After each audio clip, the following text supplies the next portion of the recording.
Bueno, pues buenas tardes y en primer lugar decirles que es una satisfacción para mí estar en esta mesa redonda en representación del Ciber de Enfermedades Raras para contar muy brevemente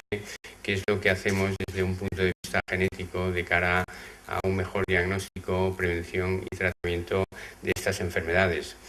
La verdad es que las enfermedades raras, como su nombre indica, es que son enfermedades muy poco frecuentes y la definición estaría en que es uno de cada 2.000, la incidencia es uno de cada 2.000 personas, o sea que estamos hablando, como digo, de enfermedades muy poco frecuentes y que cubren además un amplio espectro, pueden ser tanto enfermedades neurológicas como metabólicas, como sensoriales, y como no, pues el cáncer también, pero no el cáncer en el que todos estamos pensando habitualmente, sino un tipo de cáncer muy especial que es el que llamamos el cáncer hereditario. Y lo llamamos el cáncer hereditario porque, como veis aquí en esta diapositiva, la diferencia entre lo que pueden ser dos árboles genealógicos muy diferentes. En uno de ellos nos encontramos con la típica persona que ha desarrollado un cáncer de colon, en este caso, que es lo que hablamos de un cáncer esporádico y que es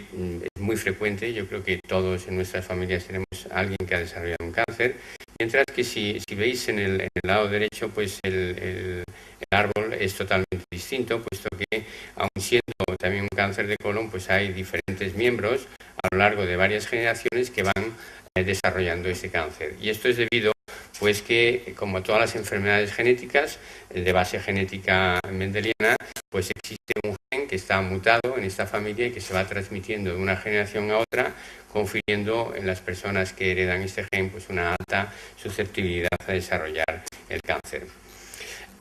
¿Cómo podemos distinguir las familias con una probable susceptibilidad genética al cáncer? Pues realmente porque hay una serie de características que nos pueden hacer indicar que estamos ante una familia de estas. La existencia en el árbol o en los antecedentes familiares de 2 o 3 miembros con el mismo tipo de cáncer, que aparezcan a una edad más precoz de lo que es habitual. Por ejemplo, si el cáncer de ovario se desarrolla en condiciones normales a los 60 años, pues en el cáncer hereditario se va a desarrollar una década antes. Que sigan ese modelo de herencia que hemos visto antes de transmitirse de una generación a otra, un modelo dominante.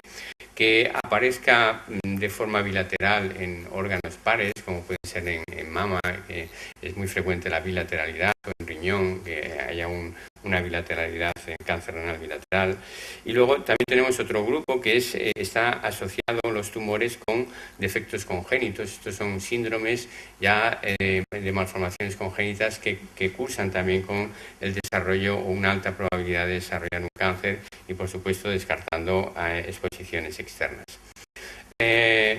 Cánceres hereditarios y síndromes de cánceres hereditarios hay muchos. Hay más de 200 síndromes, aunque cuando hablamos de cáncer hereditario pensamos siempre en mama y en colon, pero hay más de 200 síndromes y cada uno de ellos pues tiene identificados, o muchos de ellos, o la gran mayoría de ellos, tienen identificados los genes responsables de esa enfermedad. Y esto es importantísimo y es también una de las principales tareas en las que en general en el ciber se trabaja a identificar qué genes son responsables de enfermedades genéticas. Y aquí tenemos desde cánceres muy frecuentes o relativamente frecuentes, como puede ser el cáncer de mama hereditario, donde es uno de cada 1.000 mujeres las que van a ser portadoras de un gen de susceptibilidad al cáncer, hasta otro tipo de enfermedades, como pueden ser las neoplasias múltiples endocrinas, con una incidencia de 1 en 10.000, o síndromes mucho más raros, como pueden ser ya la anemia de Fanconi, o el síndrome de Bloom, o el síndrome de Currarino, donde estamos hablando ya de una incidencia de 1 en 100.000, 1 en 200.000, etc.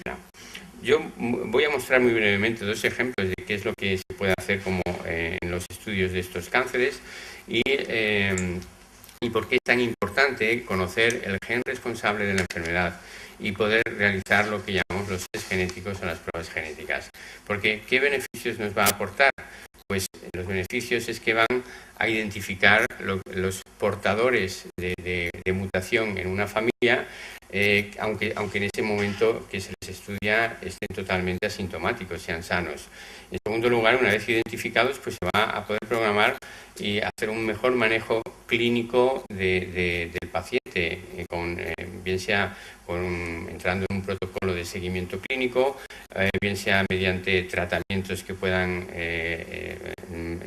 dárseles para, en la medida de lo posible, evitar el desarrollo del tumor, o incluso en muchos casos pues con una cirugía profiláctica que va a evitar que se desarrolle realmente el tumor. Un aspecto muy importante es que evita el desconcierto y la ansiedad sobre el riesgo de la familia. Es decir, lo que hace es identificar quién es quién dentro de la familia y quiénes son esas personas que van a estar a riesgo y quiénes son las personas que no están a riesgo de desarrollar el tumor. Y, por supuesto, va a ser muy importante porque se puede apoyar la toma de decisiones. Hay mujeres que en un entorno familiar de muchos miembros con cáncer, pues sin saber su condición deciden hacerse a lo mejor una mastectomía profiláctica para evitar el desarrollo del tumor. Entonces, con esto pues también se evita. Y luego, sobre todo, que facilita la información y el consejo a otros miembros de la familia. Yo os quiero remarcar que el cáncer hereditario no es un problema individual, sino que es un problema familiar, y de manera que al ir transmitiéndose ese gen de una generación a otra, pues lo pueden estar heredando tíos, sobrinos, primos, nietos. Es decir, es como una onda cuando se tira una piedra en el mar que se va expandiendo.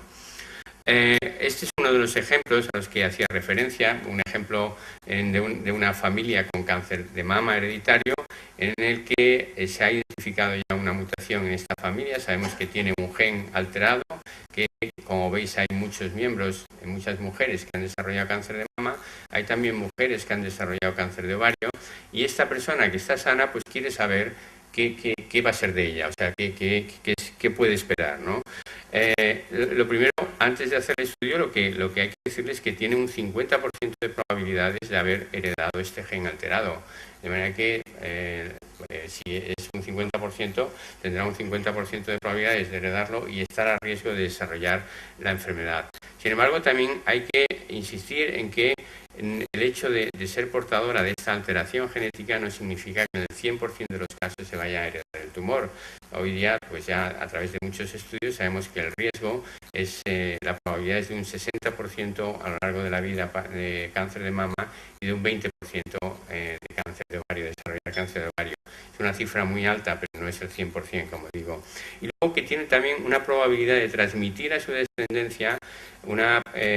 50% de que su descendencia reciba ese gen alterado nuevamente. Como veis, este es el fenómeno en cascada. De manera que si se hace el estudio y esta mujer resulta que no ha recibido este gen alterado de su madre, pues esta mujer se puede olvidar ya de cualquier problema y de cualquier seguimiento. Pero si resulta que es portadora,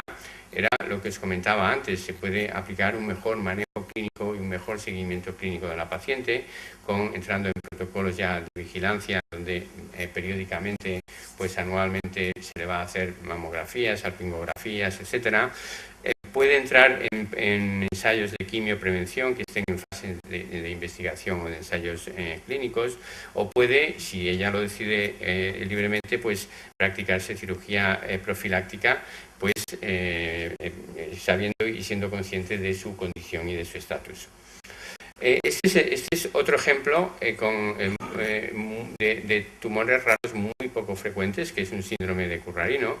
y en este caso el síndrome puede pasar totalmente desapercibido,